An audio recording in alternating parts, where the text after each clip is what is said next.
Welcome to Mr. Hutchings History, where the past comes alive. Let's dive into today's story. All right, so welcome to another deep dive, everybody. Today, we're really going to get into some fascinating stuff. Oh, I know. I'm excited for this one. Yeah, we're going beyond just, the typical headlines, and we're doing a deep dive on the Nation of Islam. The NOI. Yeah, the NOI. Yeah. We're going to unpack really, their beliefs, how they rose to prominence, and the undeniable impact of, figures like Elijah Muhammad, Malcolm X. I mean, Huge figures. huge figures. So think of this as like a crash course, but not like a boring textbook crash course. Yeah. Right. This is going to be a deep dive into one of the most, I think it's safe to say, fascinating and controversial movements of the civil rights era. Definitely. And our guide for this is this incredible history podcast episode all about the NOI. And just to kick things off with something that I thought was super interesting. Get this. Okay. The NOI's founder claimed he was inspired by Islam, but their beliefs were actually pretty different from traditional Islam. How does that even work? Well, that's what makes it so interesting. I mean, it really was kind of a unique blend of faith and social activism. And you're right, the NOI's origins are super fascinating. We're talking way back, 1930, founded by Wallace Fard Muhammad. Okay, 1930. But the movement really takes shape under Elijah Muhammad's leadership. That starts in 1934. Okay, so Elijah Muhammad steps in, and from what I was reading, he kind of calls himself the messenger of Islam. So, I mean, what did that actually mean for the NOI? What did they believe? When we say different from traditional Islam. Right. It's what does that even mean? Oh, that's where it gets really interesting. So you see, Elijah Muhammad's teachings, they kind of took some sharp turns away from traditional Islamic thought. For example, he completely rejected this idea of an afterlife. Oh, wow. Yeah. His focus was all about Black empowerment, but right here, right now.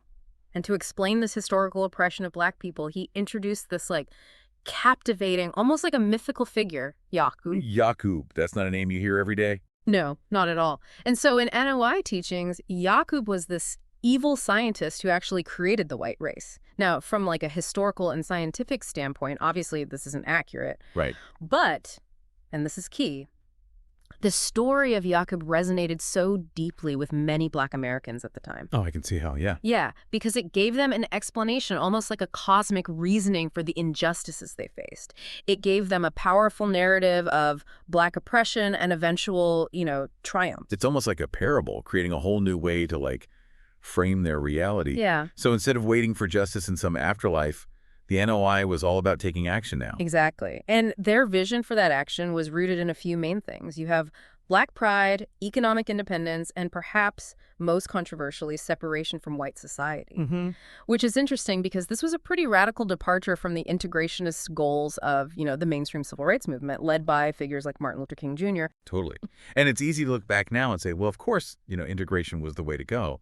But back then, in that context, the NOI's message of self-reliance and separation, it must have felt incredibly powerful to people, especially those who were just disillusioned with how slowly things were changing. Oh, absolutely. They were offering a completely different path to equality, one built on, creating a separate space for Black people to thrive. And honestly, no one embodied this message more powerfully than, Malcolm X. Speaking of powerful, I mean, come on, Malcolm X, his story is just incredible. You go from a life of crime to becoming this charismatic leader, almost like a spokesperson for the movement. What drew him to the NOI? So Malcolm Little, as he was known before joining the NOI, he actually encountered their teachings while he was in prison. He adopted the X to symbolize his lost African heritage, right? And his transformation was honestly profound. He became this captivating orator connecting with Black communities who felt, I think rightfully so, ignored and marginalized, especially in urban centers.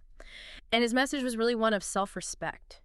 Even self-defense, which was such a stark contrast to the, turn the other cheek philosophy advocated by some civil rights leaders at the time. Right. Yeah, that must have really struck a chord with people. I mean, here's this guy who, he'd lived through the system's injustices, and he's saying, we have the right to stand up for ourselves. No wonder he attracted so much attention. I mean, both positive and, I'm sure, negative. Oh, for sure, yeah. He was electrifying. I mean, picture this, right? Malcolm X on stage, his words just booming, and over 10,000 people are hanging on to every single word. That's the kind of influence the NOI had tapped into. Oh, that's incredible. Yeah, and it even caught the eye of, mainstream media, who were both, I'd say, fascinated and, let's be honest, probably a little frightened. Yeah, that makes sense. Oh, there's that 1959 documentary, right? The Hate That Hate Produced.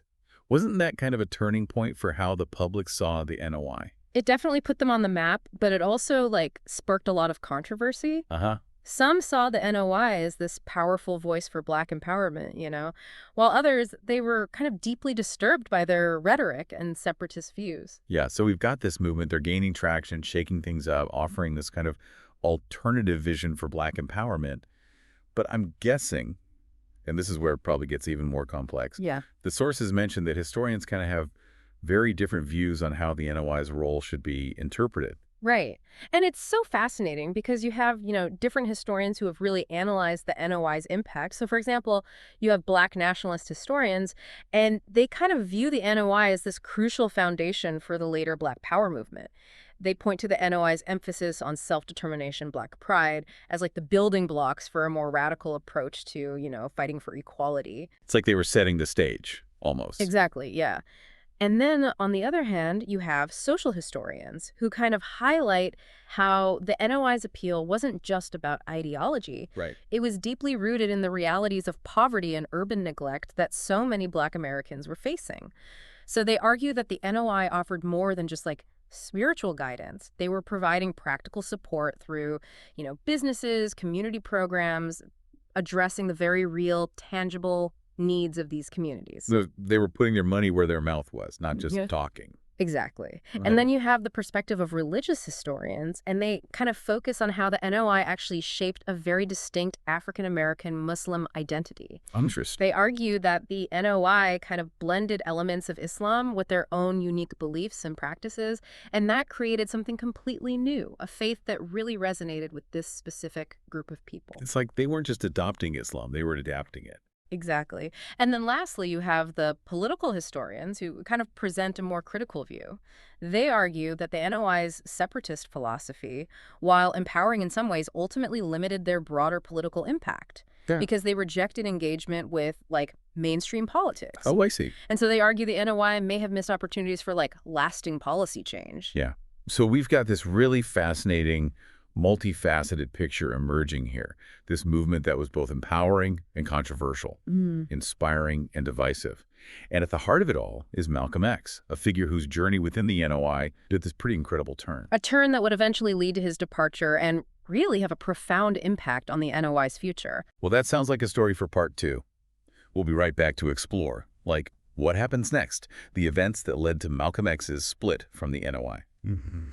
Okay, so we left off with Malcolm X, kind of at a crossroads, right? His views are evolving, and it seems like this is going to shake up the Nation of Islam, maybe even from the inside. The sources mentioned this trip he took to Mecca, Islam's holiest city, back in 1964. And it sounds like this experience completely transformed him. It really did. And, there's that saying that travel broadens the mind. Right. And for Malcolm X, that was definitely the case. Mecca draws millions of pilgrims every year from all over the world. Oh, yeah, huge. And what really struck Malcolm X was this incredible diversity he saw within the Muslim community there. Okay. People of all races, all backgrounds, worshiping side by side. And it was like a powerful, testament to the universality of faith. Yeah, that's pretty different from the, racial separation the NOI was advocating for back home. Huge difference. So seeing all that unity, it must have really challenged some of his core beliefs. Absolutely. I mean, the experience in Mecca really made Malcolm X question the NOI's, pretty rigid stance on race. And so when he returned, he started embracing a more orthodox interpretation of Islam. Okay.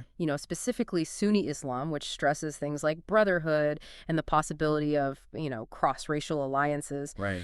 But this new perspective kind of put him on a collision course with the NOI leadership. It's almost like he was seeing the world in this totally new way, and it just didn't line up with the NOI's existing worldview. Right. That's got to create some serious tension. I mean, here's the NOI's most prominent voice, and now he's advocating for something that basically contradicts their entire message. Yeah, it was a huge issue, and the clash was kind of inevitable. These growing ideological differences created a rift between Malcolm X and Elijah Muhammad. And so in 1964, Malcolm X makes this difficult decision to actually leave the Nation of Islam. Wow. And he goes on to found the Organization of Afro-American Unity, which was a group dedicated to Pan-Africanism and human rights for, everybody. It's such a pivotal moment in his life. And it's almost like a tragic foreshadowing of what was to come, right? Because his assassination in 1965, just a year after leaving the NOI, is just a stark reminder of how volatile things were during the civil rights era.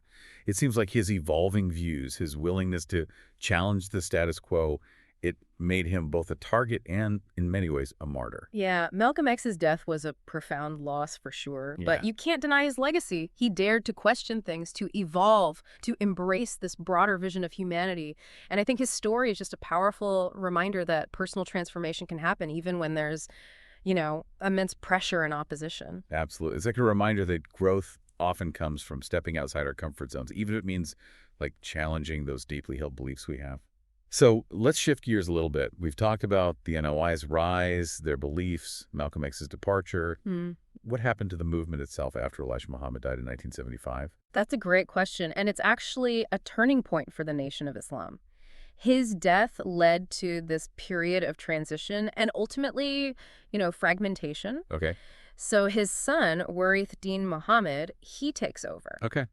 And he steers the NOI in a drastically new direction. Oh, wow. He moves away from his father's separatist ideology, and he embraced a more orthodox interpretation of Islam.